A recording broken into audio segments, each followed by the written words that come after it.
Hey guys, welcome to my channel, and in today's video we're going to talk about how not to build the wrong way. The wrong way we're referring to building application in a way that is not scalable. Scalable in the sense that first of all it's not standard, and in the event you want to change services, it's going to be quite difficult and it's going to result to a lot of changes. Typically when we build application on our local machine. Now, these applications reside on our machine. So our machine is like a big VM. The background service, the logs, the files, the front end, the back end, the database, they are all residing in our VM. They are all running on our VM.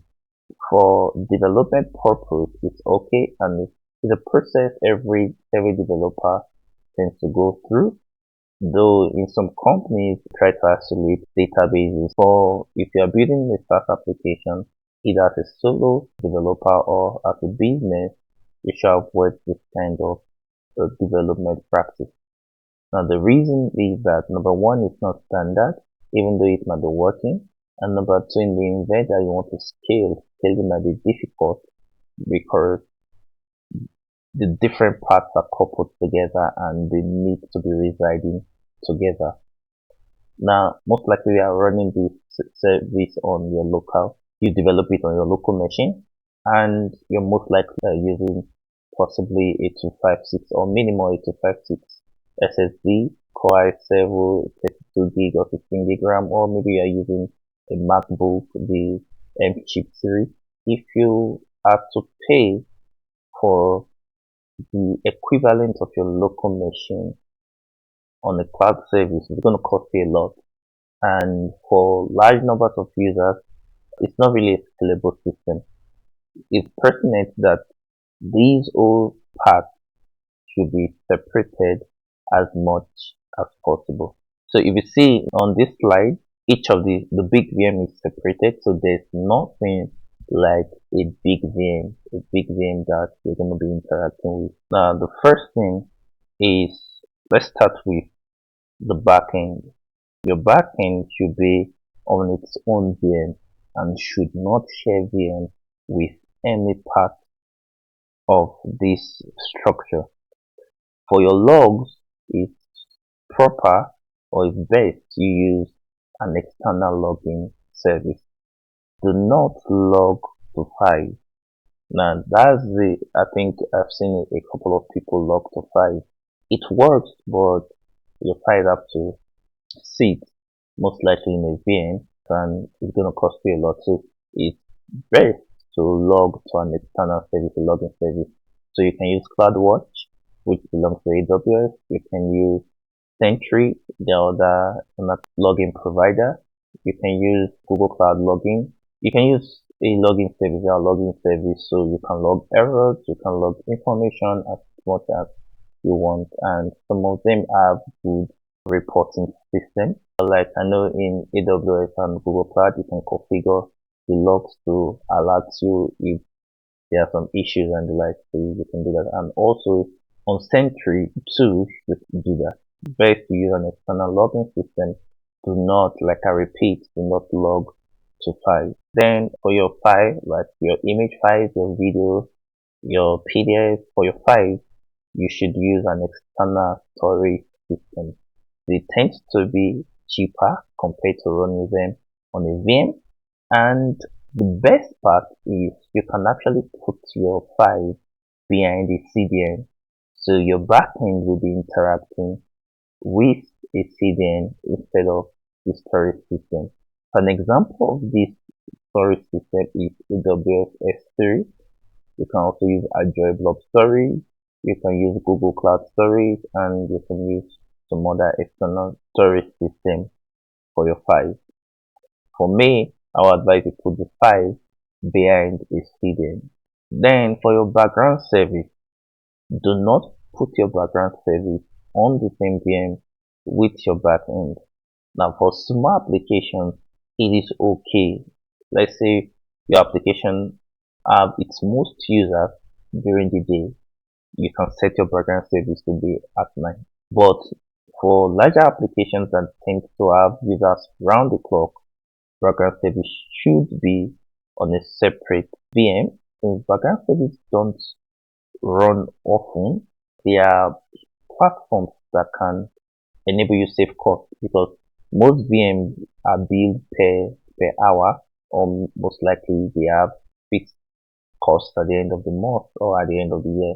But you can use more like a pay as you go pricing model. You can use Elastic Beanstalk as a worker service, or preferably if your background service is not going to be running for long, maybe less than 50 minutes, you can use function. You can use a function. So an example of a function is AWS Lambda function or Cloud Run or Azure functions. You can use function. So you just run the service there. Now for the timing, for the scheduling, you can use Event Bridge or some other scheduling service.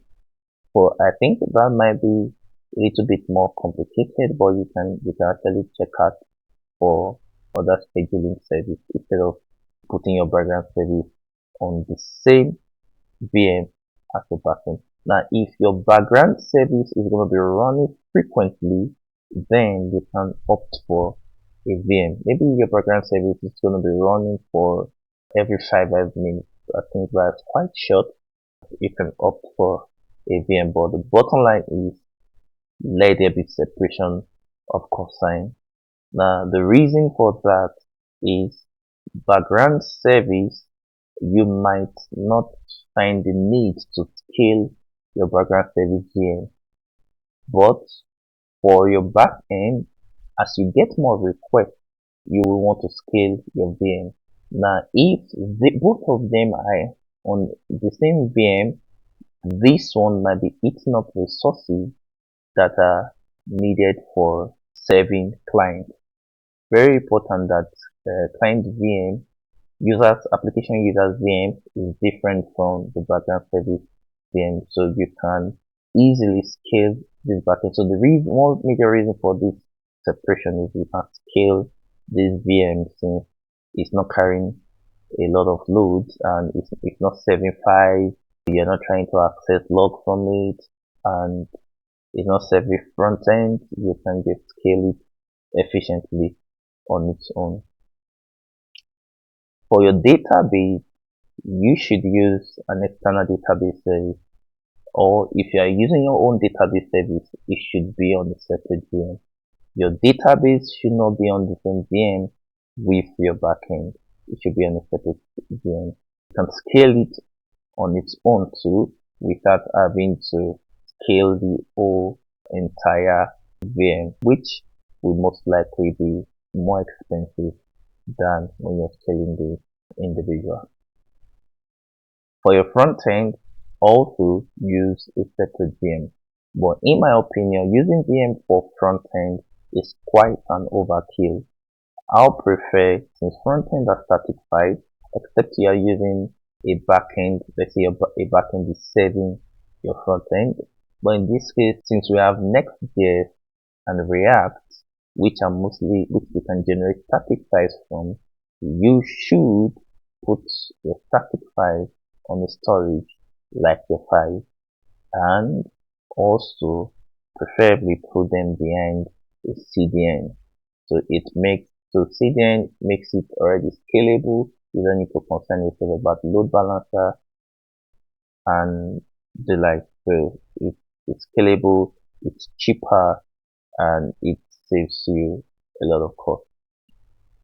This basic architecture I feel every application should go through.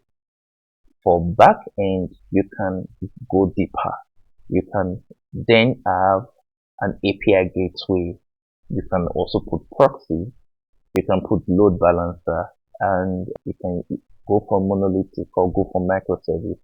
Use Kubernetes to distribute your different parts of your backend. You can go deeper for your backend, but this should be your basic architecture for your application. If you find this useful, don't forget to subscribe, like, and share this video. Thank you.